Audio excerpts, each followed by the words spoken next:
A lot of students have difficulty using a point and a slope to graph. There is another way, and that's to substitute values into your function and to graph them. This isn't always the easiest way, and it does take some time, but there are some advantages to it, especially when your function is already in slope intercept form. That does tend to be the easiest way to do this. So you can see these two equations are both in slope intercept form where it's y equals mx plus b. Then I would recommend this. For graphing these, you're going to pick some points. You can pick any x value you want to.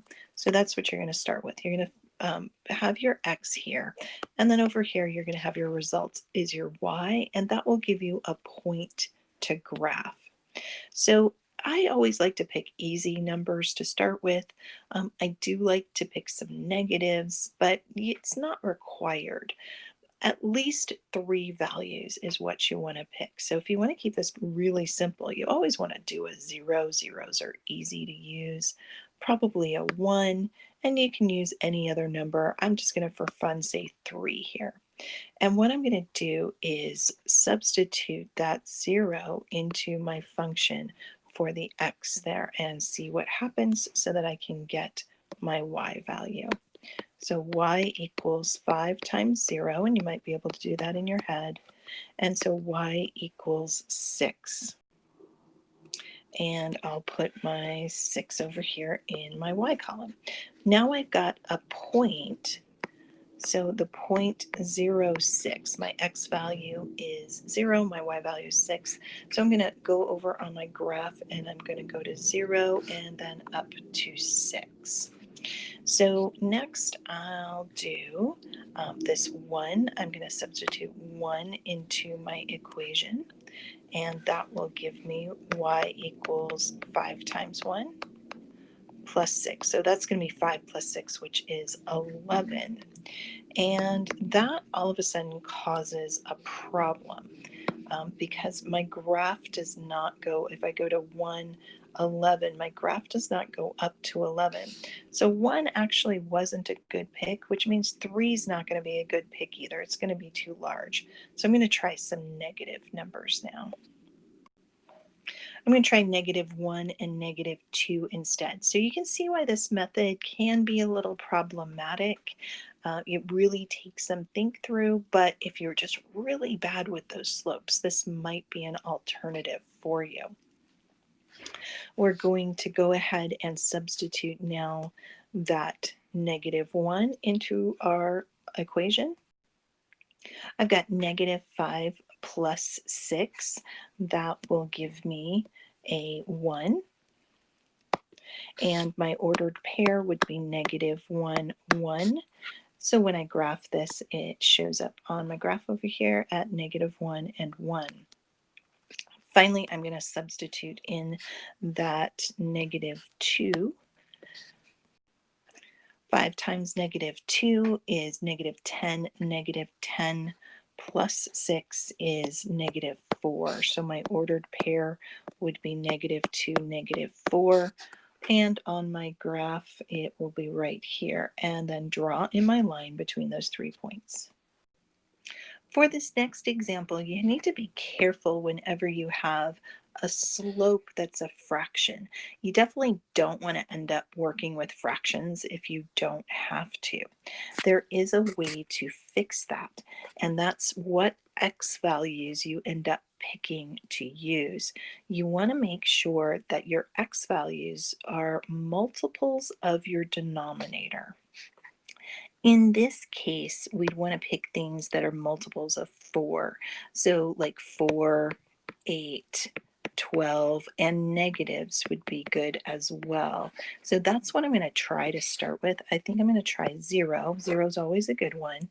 And then I'm going to try -4, and I'm going to try +4. And you're going to see why in just a moment those are good picks.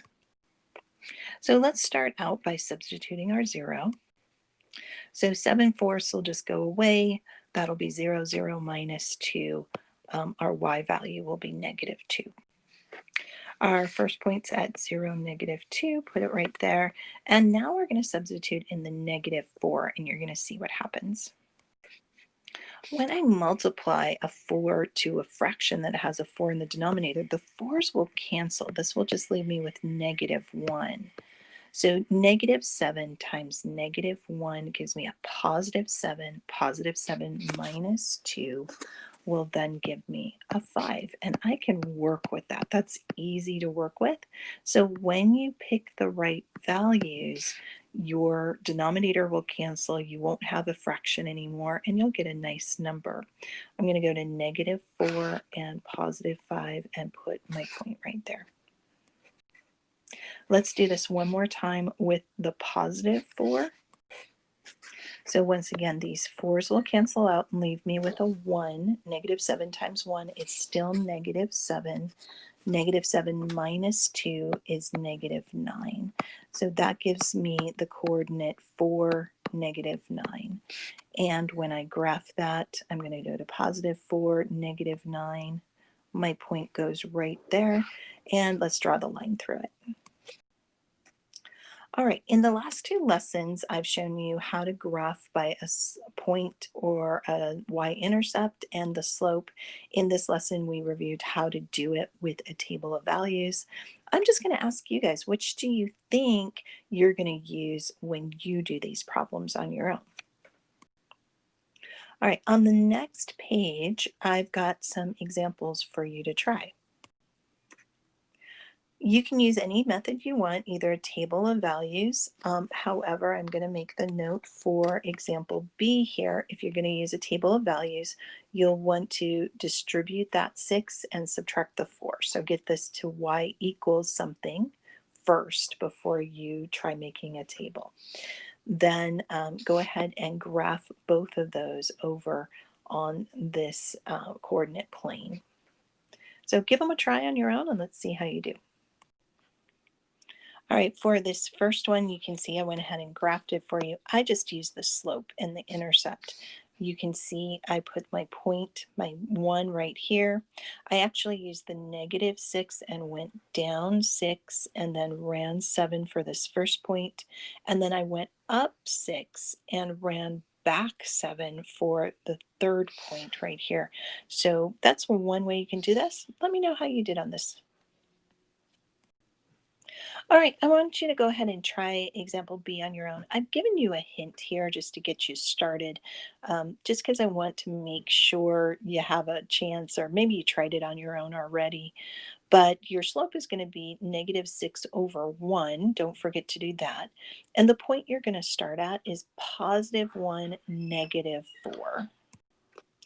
All right, I've gone ahead and put in 4 points this time.